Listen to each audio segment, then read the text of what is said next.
ছোট রানীর সমস্ত অনৈতিক ব্যবসা বন্ধ করে দিল ফুলকি। হ্যাঁ বন্ধুরা, এমনটা দেখা যাবে। তাই সম্পূর্ণ জানতে ভিডিওটিতে লাইক দিয়ে চ্যানেলটি সাবস্ক্রাইব করে দেখতে থাকুন। গল্পের শুরুতে দেখা যাবে ফুলকি আর রোহিত বাড়িতে এসে তমাল আর পিয়ালকে নিয়ে রাজমহলের সমস্ত জায়গার ম্যাপ নিয়ে বসে। তখনই তমাল বলে, এই যে রাজমহলের সম্পূর্ণ ম্যাপ, এই দিক থেকেই রাস্তা, আর জঙ্গলের ভিতরেই একটা ছোট রানীর ড্রাগস এর ফ্যাক্টরি রয়েছে, যেখানে ড্রাগস তৈরি করা হয়। তখনই ফুলকি বলে, কি বলছো তমাল দাদা? তখন তমাল বলে, হ্যাঁ, এখানে ড্রাগস তৈরি করা হয়, অনেক অনেক ড্রাগস এখান থেকে সাপ্লাই করা হয়। তখন ফুলকি বলে, স্যার দেখেছেন কত বড় খারাপ উনি, এত মানুষের ক্ষতি করছেন। না না, ওনাকে ছেড়ে দিলে চলবে না। সর্বপ্রথম আমাদেরকে এই ড্রাগস এর ফ্যাক্টরিটাই বন্ধ করতে হবে, তারপরেই অন্যগুলো ধরতে হবে। তখন রোহিত বলে, কিন্তু ফুলকি, কি করে? তখন ফুলকি বলে, স্যার আমরা ওখানে যাব ওখানে। তখনই তমাল আর পিয়াল বলে, কিন্তু ওখানে পুলিশে খবর দিলেই তো হয়। তখন রোহিত বলে, না, পুলিশে খবর দিলে হবে না, যা করার আমাদেরকে করতে হবে। এবার ছোট রানীকে মুখের ওপর ভালো করে জবাব দিতে হবে। তখন ফুলকি বলে, হ্যাঁ, এবার সময় হয়ে গেছে ওনার সব এই অনৈতিক যে কাজকর্ম আছে, যে অবৈধ ব্যবসাগুলো আছে, সবগুলোকে বন্ধ করার। তারপরে তমাল আর পিয়াল বলে, আমরাও তোদের সঙ্গে যাব। তখন রোহিত বলে, হ্যাঁ, যাবি তো, কিন্তু সাবধানে। তখন পিয়াল বলে, আচ্ছা, ওখানে গেলে কিন্তু আমাদের বিপদ হতে পারে। তখন ফুলকি বলে, জানি তো বিপদ হতে পারে, কিন্তু সেখানে আমরা জলের জলের গাড়ি নিয়ে যাব, আর সেখানে গিয়ে জল দিয়ে সব ড্রাগস আমরা ধুয়ে ফেলবো। তখন রোহিত বলে, তাহলে জলের গাড়িকে তো খবর দিতে হবে। তখন পিয়াল বলে, আচ্ছা, আমি দিদিকে বলছি জলের গাড়ি ব্যবস্থা করে দিতে। তখন তমাল চলে গেলে পিয়ালকে ফুলকি বলে, পিয়াল দাদা সাবধান, আমরা কিন্তু সবাই মিলে যাব, ঠিক আছে? তখনই পিয়াল বলে, ঠিক আছে ফুলকি। তখনই ফুলকি বলে, এবার ছোট রানীকে বুঝিয়ে দিতে হবে যে টক্করটা উনি কার সঙ্গে নিয়েছেন। এবার ওনার সব পাপের সাম্রাজ্য আমি ধ্বংস করে দেবো আমি। এই বলে ফুলকি রাগ করতে থাকে। অন্যদিকে দেখা যাবে সেই ড্রাগস এর ফ্যাক্টরি ওখানে পৌঁছে যায় রোহিত, ফুলকি, তমাল, পিয়াল একটা জলের ট্যাঙ্কি নিয়ে। তারপরে জলের গাড়ি রেখেই তমাল, পিয়াল আর রোহিত আর ফুলকি দেখতে থাকে যে সেই ফ্যাক্টরির সামনে কতগুলো গুন্ডা পাহারা দিচ্ছে। তখন ফুলকি বলে, স্যার, আমরা কিন্তু এভাবে ঢুকতে পারবো না, তাহলে আমরা বিপদে পড়বো।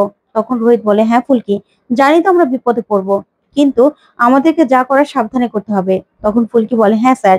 ওইদিকে একটা গুন্ডা কারো ছায়া দেখতে পায়। তখনই গুন্ডাটা এগিয়ে গেলে রোহিত সেই গুন্ডাটাকে সঙ্গে সঙ্গে মেরে অজ্ঞান করে ফেলে। তারপরে দেখা যাবে আরো দুইজন গুন্ডাকে অজ্ঞান করার স্প্রে দিয়ে সঙ্গে সঙ্গে অজ্ঞান করে ফেলে। তারপরে ওরা ভিতরে আসে। ভিতরে এসে দেখে যে ফ্যাক্টরিতে অনেক ড্রাগস তৈরি হচ্ছে। তখন রোহিত আর ফুলকি একটা ভিতরে গোডাউনে চলে যায়। তখন ফুলকি বলে, স্যার দেখেছেন কত বড় খারাপ মানুষ উনি, এখানে কি ব্যবসা করছেন? অবৈধ ব্যবসা, পাপের সাম্রাজ্য গড়ে তুলেছেন তো। এবার বুঝবে, উনি আমাকে পরমার থেকে আলাদা করতে চাইছে তো। এবার দেখবে উনি যে কি করে আমি ওনার এই সব পাপের সাম্রাজ্য ধ্বংস করি। পিয়াল দাদা, তুমি কিন্তু সবকিছু ভিডিও করে রাখবে। তখন রোহিত বলে, আবার ভিডিও কেন ফুলকি? তখন ফুলকি বলে, এটাই তো স্যার আসল তুরুপের তাস, ওনাকে দেখাতে হবে না যে ওনার কি করে সবকিছু আমি ধ্বংস করছি। তখন রোহিত বলে, এই স্টেটের মানুষ কত বিশ্বাস করে ওনাকে, আর উনি কিনা এই ভিতরে ভিতরে এইসব পাপ করে বেড়ায়। তখন ফুলকি বলে, হ্যাঁ স্যার, এবার ওনার মুখোশ সবার সামনে খুলে দিতে হবে, সবার সামনে। এবার এই জল দিয়ে সবকিছু আমরা ধুয়ে দেব। তখন রোহিত বলে, হ্যাঁ ফুলকি, এবার জলে গাড়িটাকে সামনে এগিয়ে আনতে হবে। এই বলেই রোহিত আর ফুলকি আবার বাইরে চলে যায়। তমাল, পিয়ালো তারপরে জলের গাড়িটা এগিয়ে নিয়ে আসে। তারপরে জলের পাইপ নিয়ে ভিতরে ঢোকে। তখন গুন্ডারা রোহিত আর ফুলকির দিকে বন্দুক তাক করে ধরে।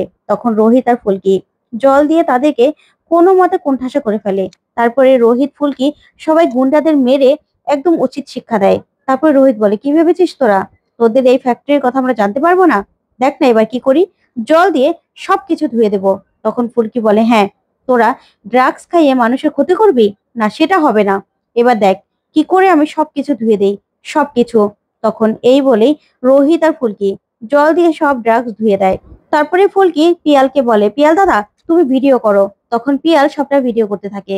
তারপরে দেখা যাবে এই সব কিছু নেটে ছেড়ে দিলেই আশাবরী সবটা দেখে, আর দেখে রেগে যায়। তখন রুদ্র বলে, কি হয়েছে ম্যাডাম, কি দেখছেন এরকম মনোযোগ দিয়ে? তখনই আশাবরী বলে, দেখো কি দেখছি। তখন রুদ্র সবকিছু দেখে বলে, বাবা, আপনার এই ফ্যাক্টরিতে পৌঁছে গেল কি করে? আর আপনার যেরকম একটা কারখানা আছে সেটা আপনি আগে সামলে রাখবেন না? কারণ ও হলো ফুলকি দাস। ওকে না ছোট ভাবা আপনার ভুল হবে।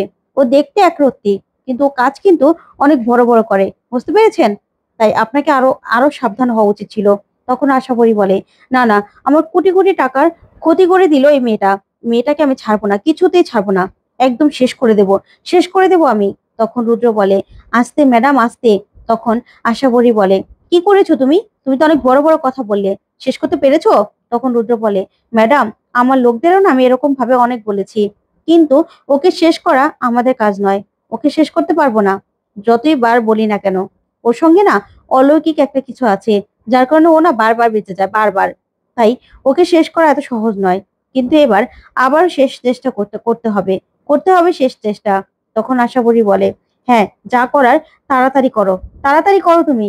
এই মেয়েটাকে আর সহ্য করা যাচ্ছে না।" ওইদিকে দেখা যাবে রোহিত আর ফুলকি সবকিছু করে তারপর হসপিটালে যায়। হসপিটালে গিয়েই রোহিত বলে, "আচ্ছা ম্যাডাম, আমরা অ্যাপ্লিকেশন করেছিলাম ওই মন্দিরা চৌধুরীর স্যাম্পলের জন্য, ব্লাড স্যাম্পলের জন্য। পাওয়া যাবে?" তখন রিসেপশন থেকে বলে, "হ্যাঁ, হ্যাঁ স্যার, আপনারা পারমিশন পেয়ে গেছেন। আপনাদেরকে এখনই আমি ব্লাড স্যাম্পল ব্যবস্থা করে দিচ্ছি।"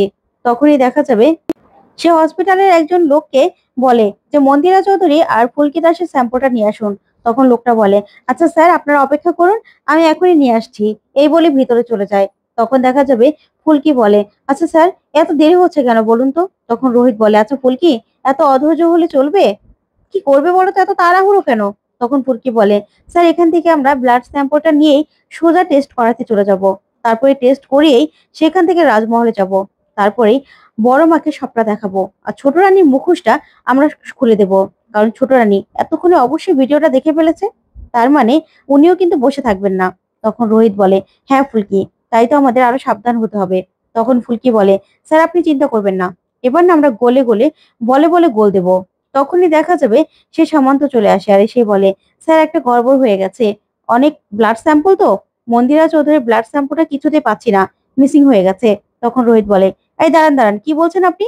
কি এটা কি ফাজলামো হচ্ছে? ফাজলামো হচ্ছে? পাওয়া যাচ্ছে না মানে কি? কি মনে হচ্ছে?" তখনই ফুলকি বলে, "আপনি সরিয়ে দেননি তো?" তখনই সম্রাট বলে, "কি যে বলেন না ম্যাডাম, আমি কেন সরাবো? আমরা গরিব মানুষ। আমরা কেন সরাতে যাব? এগুলো বললে তো আমরা বিপদে পড়ে যাব।" তখন ফুলকি বলে, "না, না, আপনারা বিপদে পড়বেন কেন? যার জন্য এই কাজগুলো করেছেন সেই তো আপনাদের বাঁচিয়ে নেবে। আর তাকে আপনি বলে দেবেন। ঠিক আছে? এই সবকিছু করেও না পার পাবেন না উনি। আমি ঠিক কিছু না কিছু একটা ব্যবস্থা করব। যান এখান থেকে।" তারপর সবাই চলে গেলে ফুলকি বলে, "দেখেছেন স্যার, ব্লাড স্যাম্পল পাওয়া যাচ্ছে না। তার মানে ছোট রানী ভয় পাচ্ছে যে আমি যদি আমার জন্ম পরিচয় জানতে পেরে যাই, এবার না ওনাকে মুখোমুখি জবাব দিতে হবে। দেখুন কালকে আমি কি করি, সবকিছু ছারখার করে দেব। ওনার ড্রাগস এর ফ্যাক্টরি নষ্ট করেছি তো, এবার দেখুন অস্ত্রের ফ্যাক্টরিতে কি করি গিয়ে। ওনার অস্ত্রোপচার করা বন্ধ করে দেব আমি। এক এক করে সব পাপের সাম্রাজ্য আমি ধ্বংস করে দেব।" তখন রোহিত বলে, "ফুলকি, কালকেই? কালকে কি করবে?" তখন ফুলকি বলে, "দেখুন না স্যার কি করি।" এই বলে ফুলকি সেখান থেকে রেগে বেরিয়ে যায়। তখন রোহিত বলে, "পাগলিটা ক্ষেপে গেছে। কিন্তু কি করতে চাইছে কে জানে? আর স্যাম্পলটাও তো এখান থেকে উধাও হয়ে গেল। না, না, এটা তো ভালো কথা নয়।" ওইদিকে দেখা যাবে ছোট রানী বলে, "না, না রুদ্র, যে করি হোক ফুলকিকে আটকাতে হবে। না হলে ব্লাড স্যাম্পল এখন না হয় আটকাতে পেরেছি। কিন্তু যেকোনো ভাবে তো ও জোগাড় করে ফেলবে। তখন তো জেনে যাবে ওর জন্মের আসল রহস্য। আর ও যে এই বাড়ির উত্তরাধিকারী সেটাও জেনে যাবে। তখন তখন কি করব? না কিছু একটা করতেই হবে।" তখন রুদ্র বলে, "ম্যাডাম আপনি চিন্তা করবেন না। কিছু একটা ব্যবস্থা আমি করছি। আপনি ভাববেন না।" তখন ছোট রানী বলে, "ভাববো না আবার? এই মেয়ে তো আমার একদম নিঃশ্বাস বন্ধ করে দিচ্ছে। আমার না সহ্য হচ্ছে না মেয়েটাকে।" তো বন্ধুরা, আজকের আপডেটটি কেমন লাগলো অবশ্যই কমেন্ট করে জানাতে ভুলবেন না। পরবর্তী আপডেট পেতে চ্যানেলটি সাবস্ক্রাইব করবেন।